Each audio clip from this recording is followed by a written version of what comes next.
pull off Highway 18 and Algona, where a museum tells the tale of a World War II POW camp that once held thousands of prisoners, men who lived and labored waiting for war's end. The front half of our museum is dedicated to the story of Camp Algona, and in the back half of our museum is the role of Kossuth County in World War II.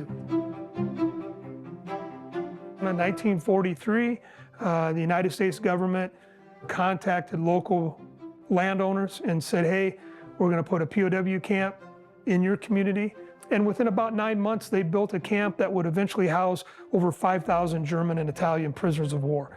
Started off mostly with Italians, and the German soldiers then came late in 1943, and were here for about 3 years, till 1946. There were people that were nervous. We had 2,600 men and women that served from this county in World War II. And now we're going to bring some of the enemy and we're going to house them outside of town.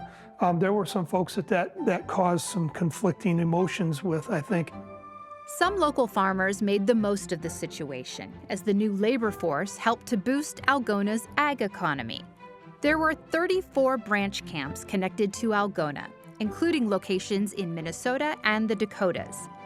At the museum, travelers will find a mix of historic wartime artifacts from around the region. We have woodworking items, we've got poetry and artwork done by POWs. And those are all things that typically surprise people, that they had access to that kind of activity and that they were treated really well here in Camp Algona.